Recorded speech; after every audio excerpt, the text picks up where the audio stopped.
Bueno, me siento muy honrada de conversar con usted en esta ocasión, además de ver que tiene este libro que cuenta absolutamente toda la verdad, porque algunos dicen que tienen la verdad. Entonces, sí. Con respecto al caso Jorge Matute Jones, y recuerdo que habíamos conversado con anterioridad acerca de esto, y yo quedé impresionada con la cantidad de informaciones. Más, yo tuve que revisar nuevamente esto, porque como que uno con el tiempo va perdiendo un poco la memoria de ciertos casos, aun cuando este caso fue emblemático. ¿Por qué? Porque ese tipo de situaciones no ocurrían en nuestro país.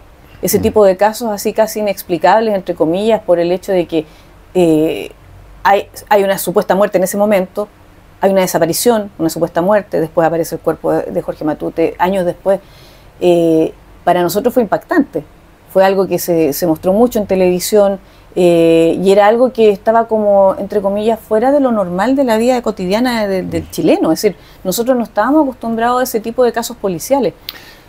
Así es, lo que pasa es que este caso pasó a ser una investigación más bien tóxica. ¿Y por qué lo digo de esa forma?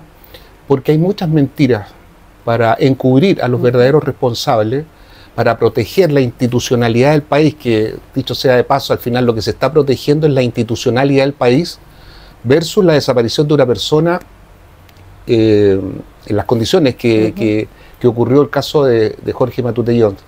En consecuencia, lo que la gente desconoce es que estas mentiras lamentablemente son diseñadas y elaboradas por las mismas personas que desean buscar la verdad. Y eso es lo que se explica en el libro. Se dan a conocer situaciones que la gente a la cual no ha tenido acceso nunca, precisamente porque se han ocultado a través de esas mentiras y a través del encubrimiento sistemático durante ya más de 2 décadas y media. Recordemos que este hecho ocurrió hace 25 años atrás, sí. O sea, estamos hablando de un cuarto de siglo ya. Y todas esas situaciones que se pretendieron ocultar o se ocultaron fueron desviando la investigación en forma sistemática, como acabo de decir. Con muchas mentiras. Entonces se produjo una confusión permanente sobre este caso. La gente tiene una confusión, no entiende qué es lo que hay detrás, porque se logró el objetivo, confundir a la opinión pública para que no se sepa la verdad. Y detrás de esto hay agentes de Estado comprometidos, a lo menos en la desaparición del cuerpo de Jorge Matute, el cual aparece 4 años después de su desaparición, que aconteció a contar del 20 de noviembre, de la madrugada del 20 de noviembre de 1999, y el 4 de febrero del 2004 aparecen sus osamentas en la ribera sur del río Biobío, a la altura del kilómetro aproximado 26, camino a Santa Juana, en un lugar donde fue enterrado su cuerpo.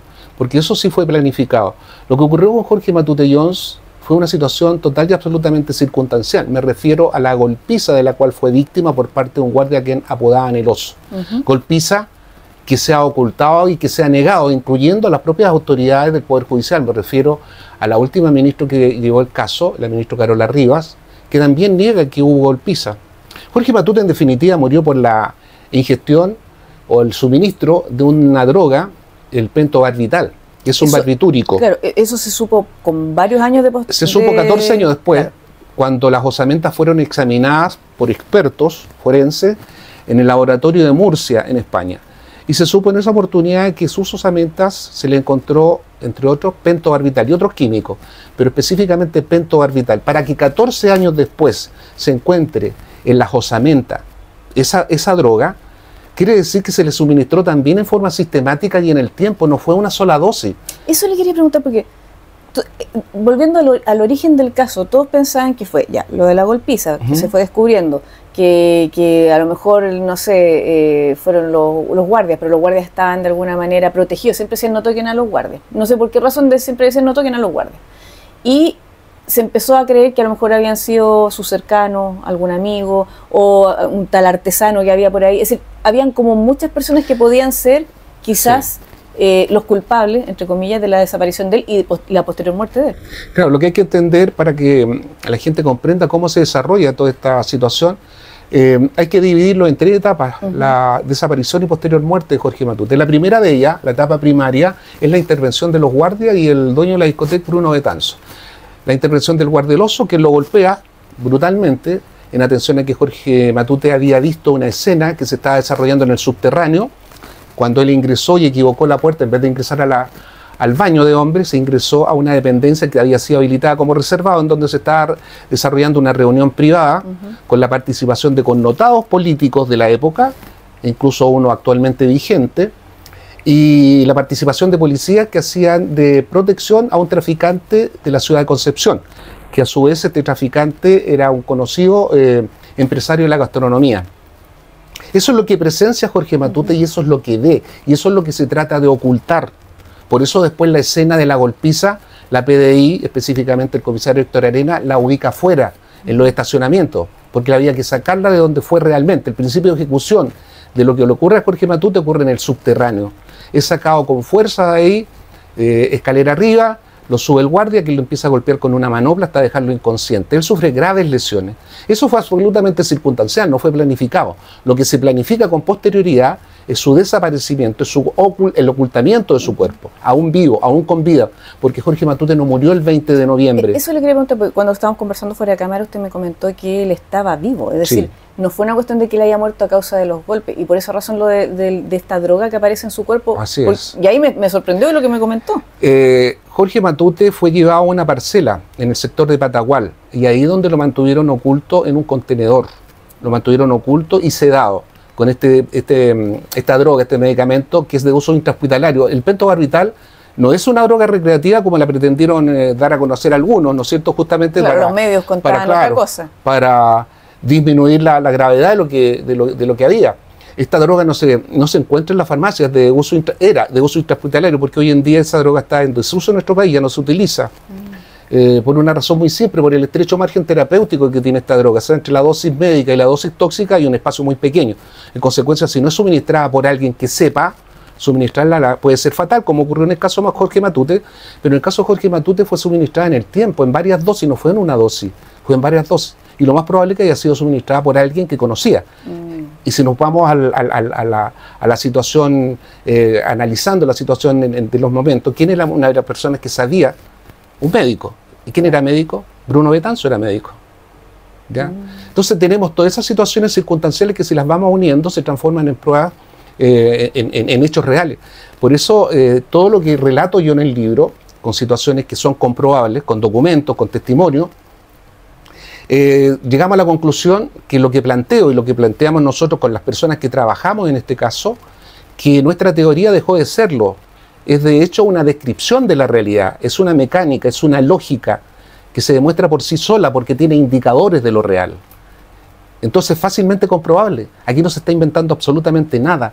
Hay muchas cosas que se inventaron y muchas cosas en las cuales se mintió para tapar y encubrir esta situación, y se ha hecho por 25 años porque ha seguido en el tiempo. Como negar absolutamente que Jorge Matute fue víctima de una golpiza.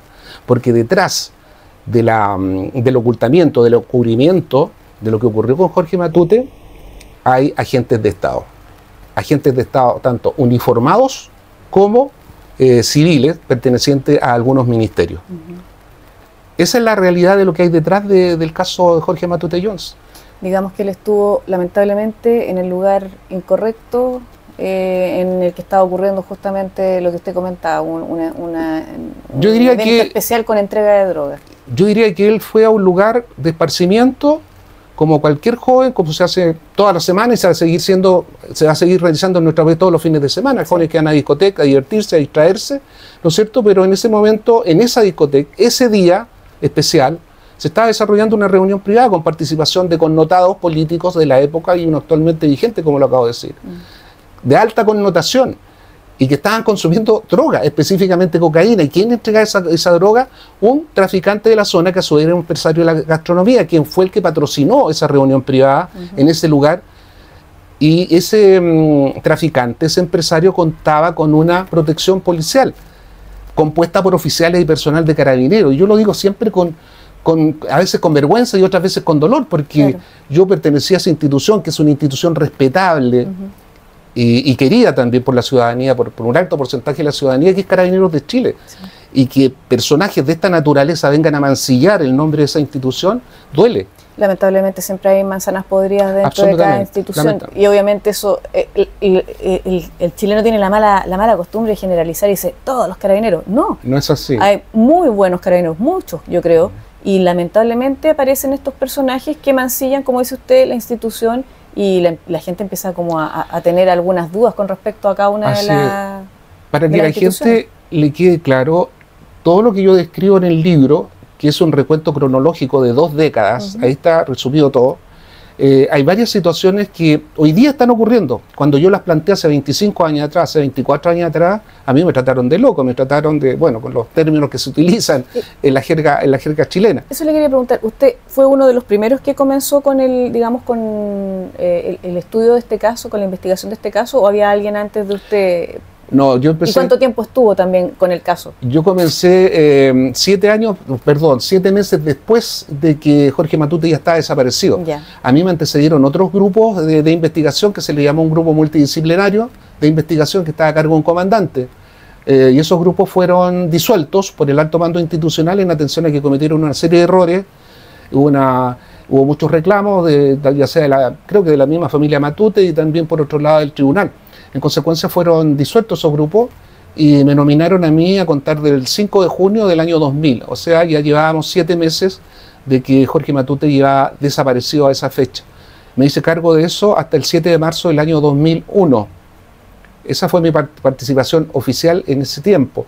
Y con posterioridad, en noviembre del año 2001 también, en noviembre del año, para ser más exacto, el 12 de noviembre del año 2001, la magistrada Flora Sepúlveda, que fue la magistrada que llevó la causa en primera instancia, me entregó una orden para que yo realizara un informe de todo logrado por Carabineros. Y ese informe lo entregué el 22 de enero del año 2000. Esa fue mi participación directa, oficialmente, en el caso Matute.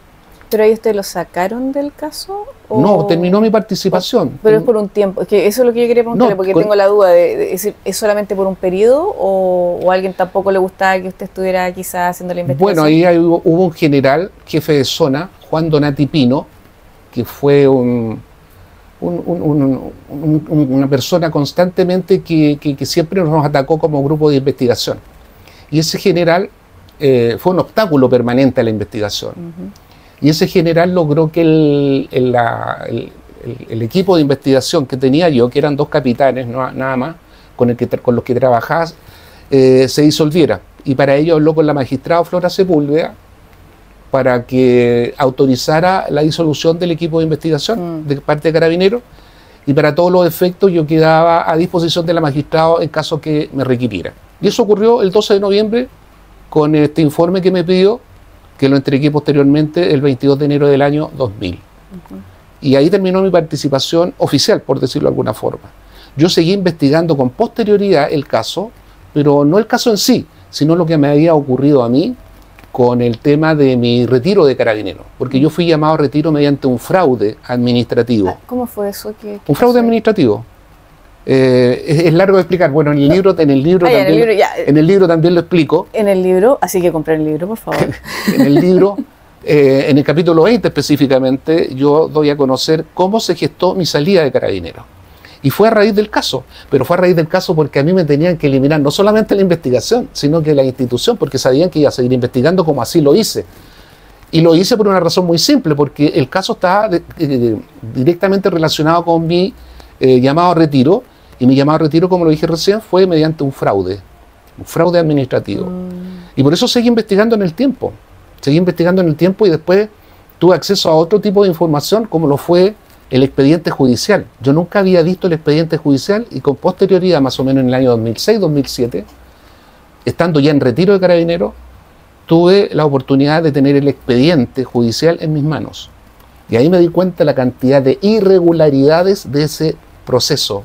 Irregularidad, la cantidad de mentiras, la cantidad de situaciones realmente contrarias a la verdad, contrarias a la razón y a la verdad.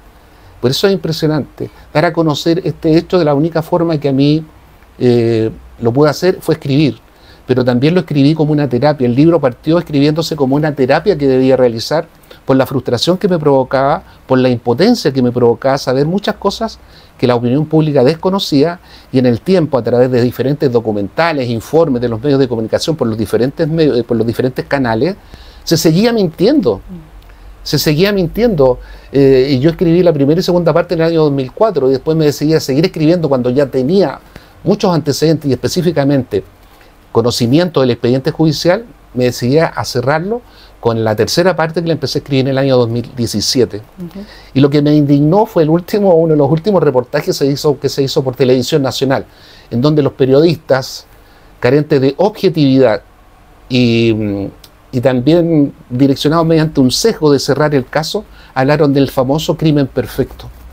Eso me indignó porque el caso Jorge Matute Jones, y por eso también el subtítulo, Enfermos de Cobardía, Jorge Matute Jones, el falso crimen perfecto, obedece a eso, a la indignación que me dio, porque Jorge Matute, el caso de Jorge Matute no se puede llamar bajo ningún punto de vista el crimen perfecto.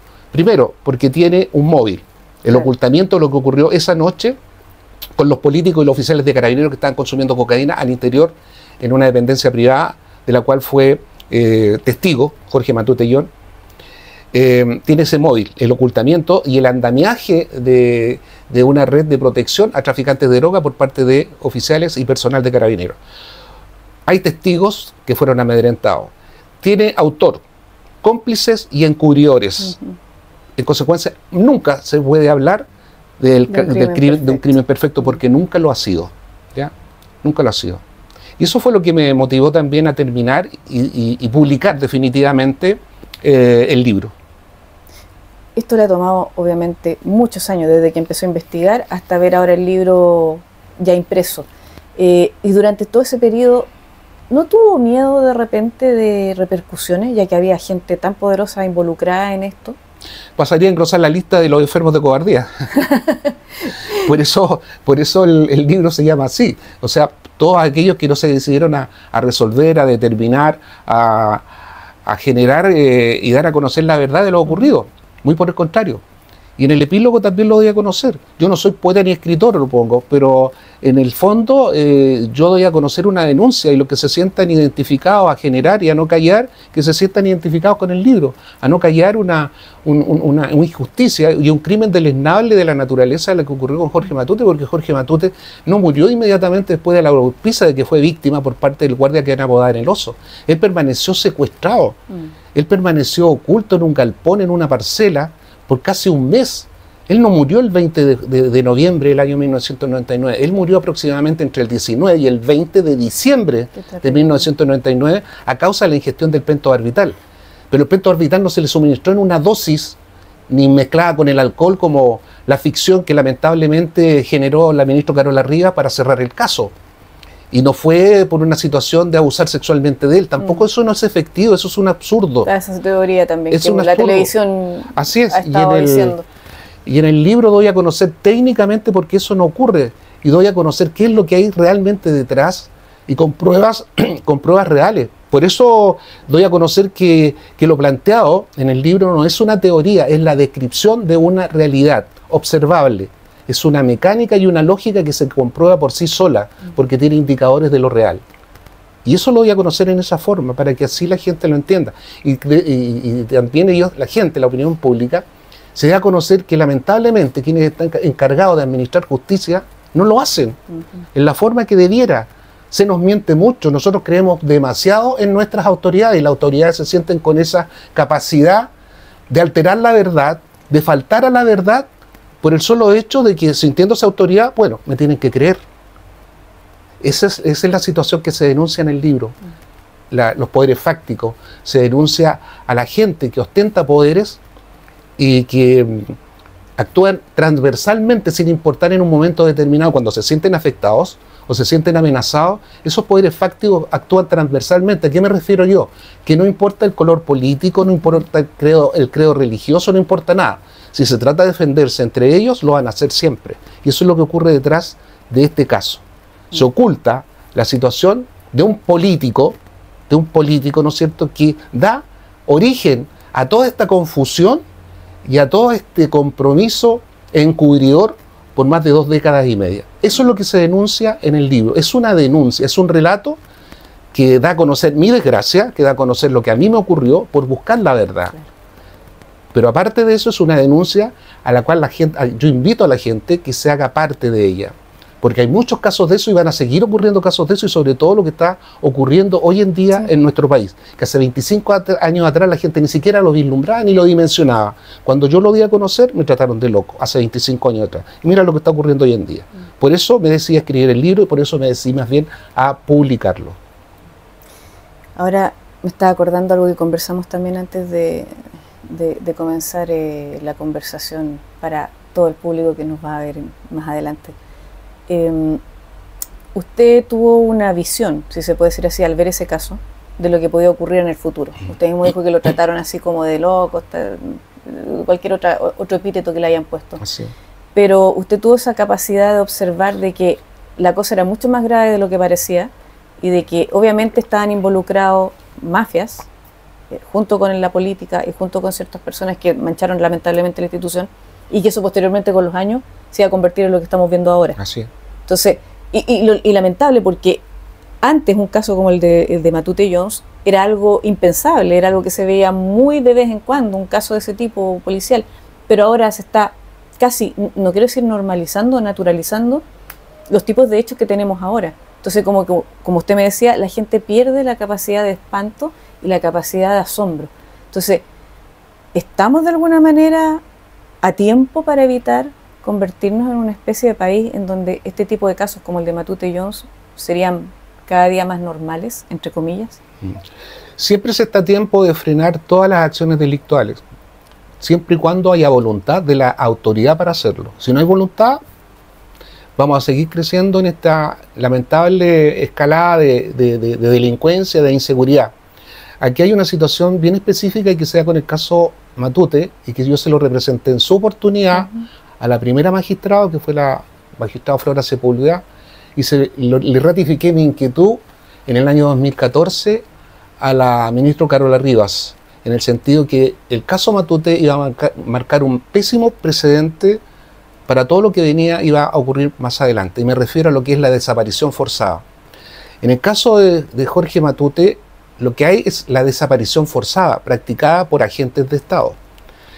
En consecuencia, si lo miramos desde el punto de vista de los derechos humanos, ese delito pasa a ser de lesa humanidad, porque hay intervención de agentes de Estado.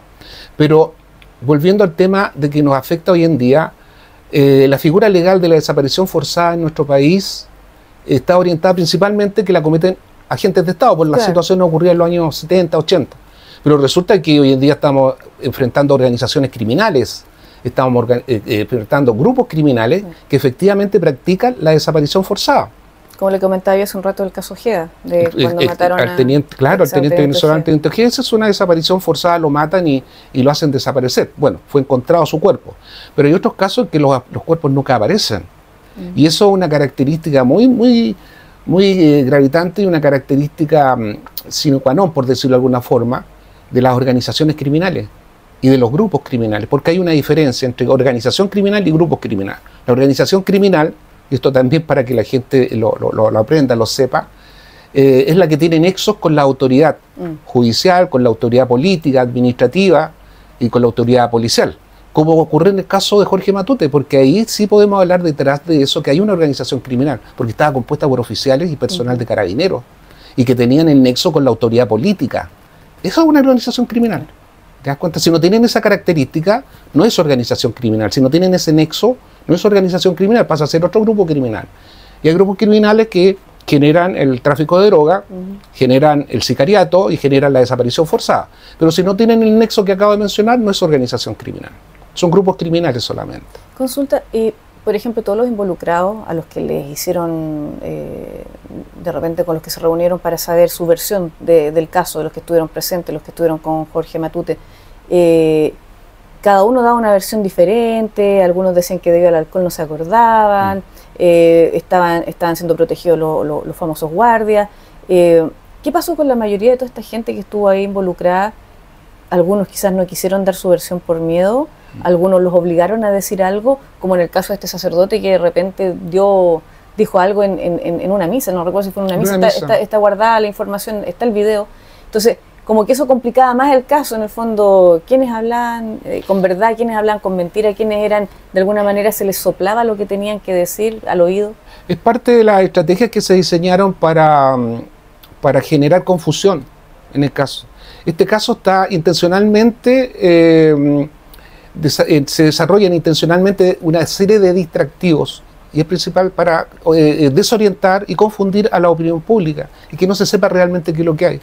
Y una de esas situaciones es este famoso ex-cura, porque dejó de serlo, que si por el protagonismo, por lo que fuera, desde mi punto, simplemente por una de las mentiras más, ¿no es cierto?, habló del tema de que Jorge Matute ya estaba muerto a esa fecha. Esto fue en el año 2004, ya estaba muerto a esa fecha, y que incluso se atrevió a decir que su cuerpo había sido enterrado o ocultado en los cimientos del puente Yacolén que se estaba construyendo en esa época. Y sabemos que eso no fue así. Sus osamentas fueron encontrados en el kilómetro 26 y 25 del camino a Santa Juana, en la ribera sur del río Biobío.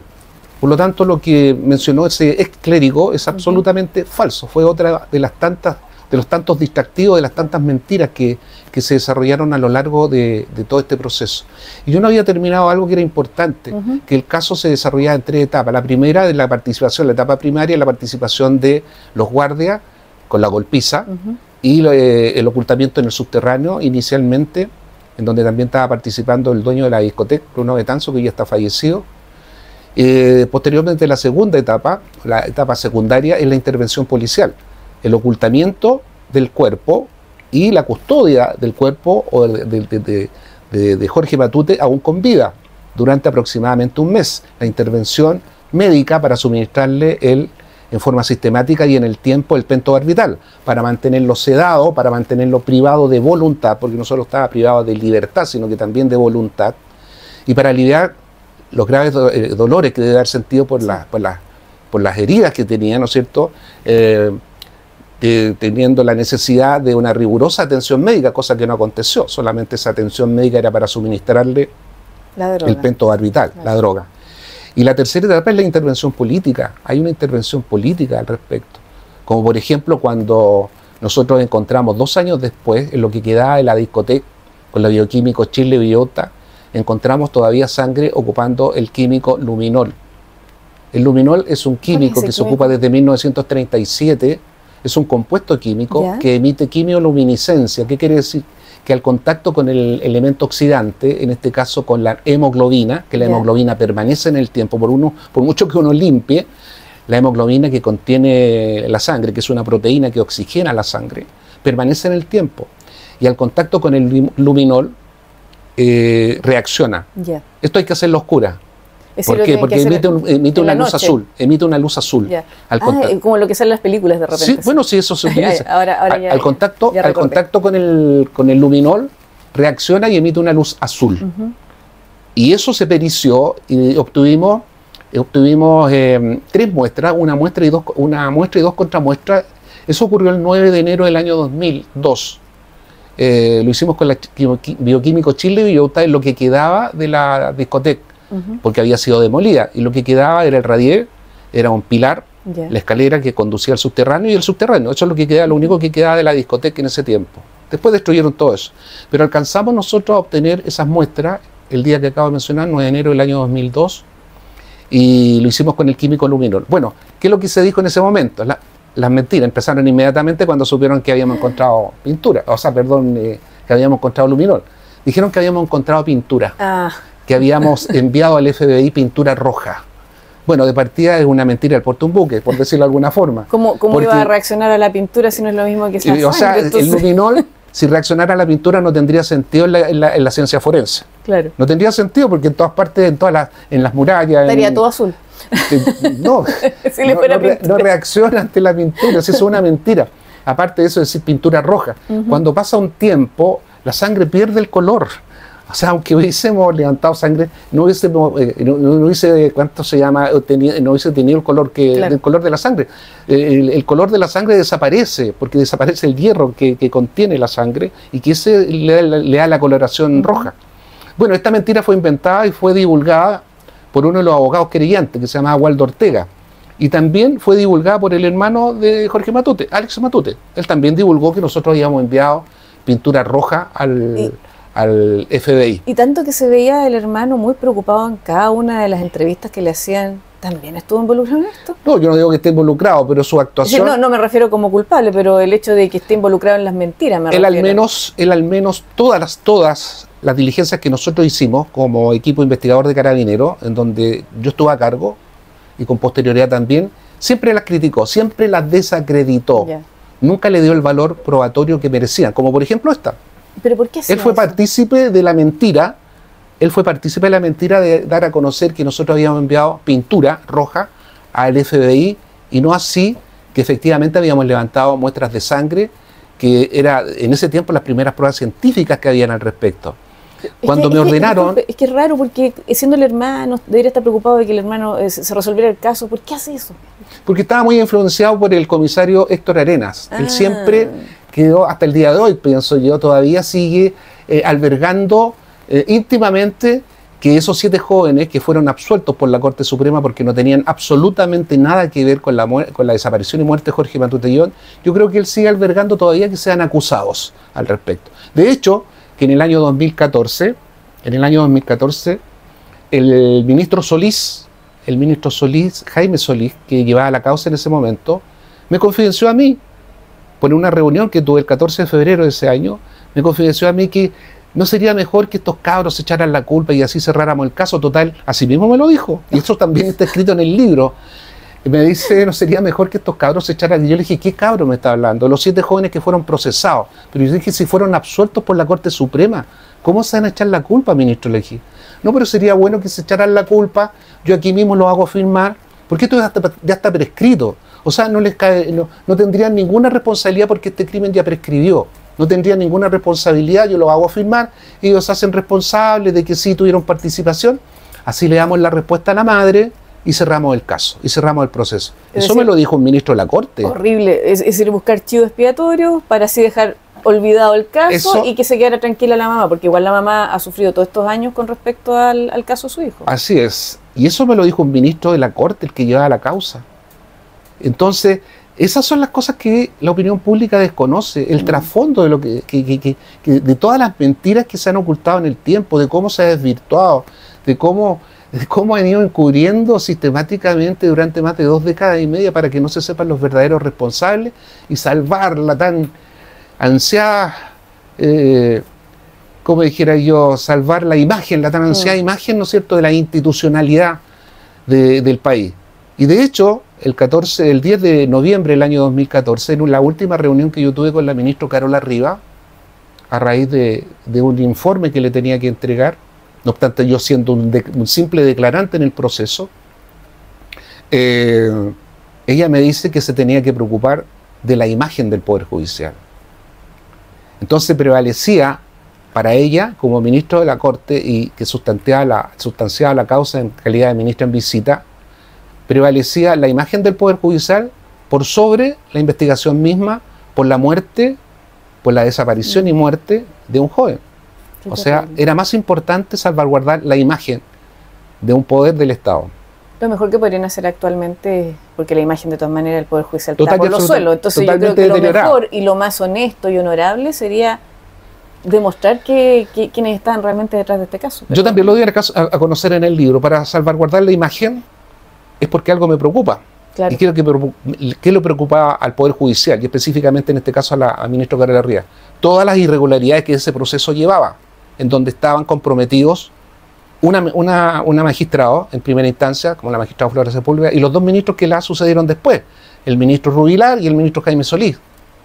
El ministro Rubilar estuvo 4 años y no hizo absolutamente nada durante ese periodo, me refiero a diligencias indagatorias, no hizo absolutamente nada, y eso incluso fue criticado por la propia familia Matute.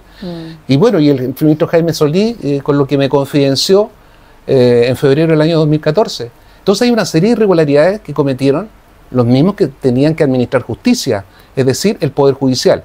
¿Y qué es lo que se preocupó la ministra Carola Riva? De salvaguardar la imagen del Poder Judicial. Y por eso el último capítulo, el capítulo 27 de mi libro, se llama Hojas de Parra para salvar la imagen, porque así ella tituló su investigación de una carpeta que se llama Hojas de Parra, y de ahí donde saca la teoría absurda desde mi punto de vista, de que Jorge Matute fue drogado para ser violentado sexualmente. Eso es una ficción, y también lo voy a conocer técnicamente en el libro, y doy a conocer que eso falta a la verdad y que es una ficción inventada, que no tiene sustento empírico ni fáctico desde el punto de vista de la criminalística. ¿Por qué le puso hojas de parra Porque había una carpeta. Esa carpeta.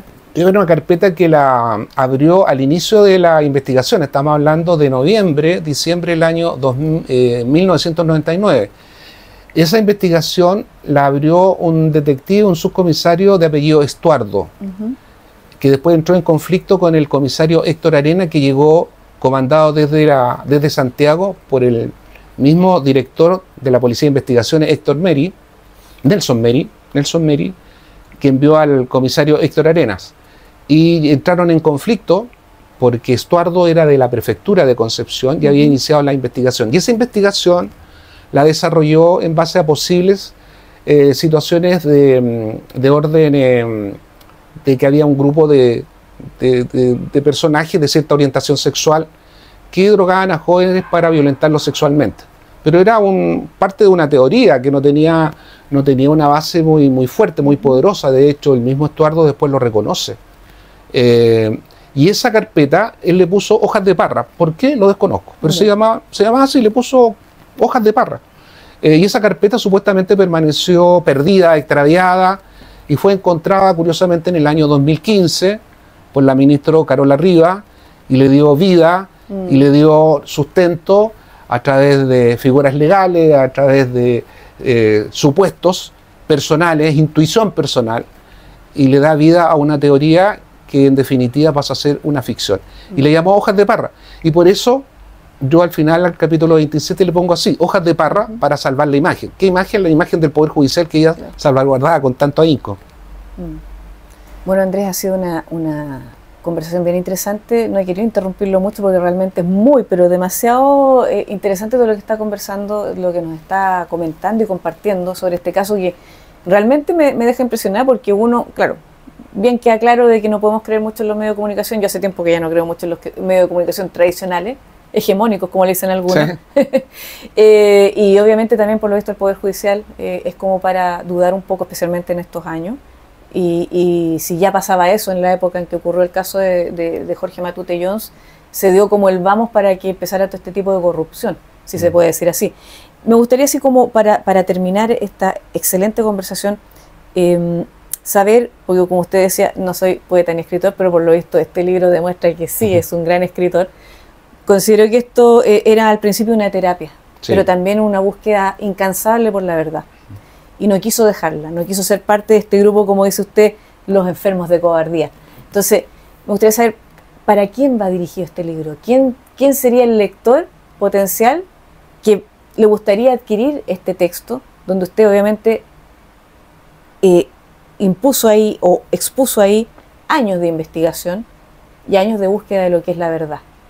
¿A quién se lo dirigiría? ¿O quién sería el interesado? ¿O es algo que le gustaría a todo el mundo?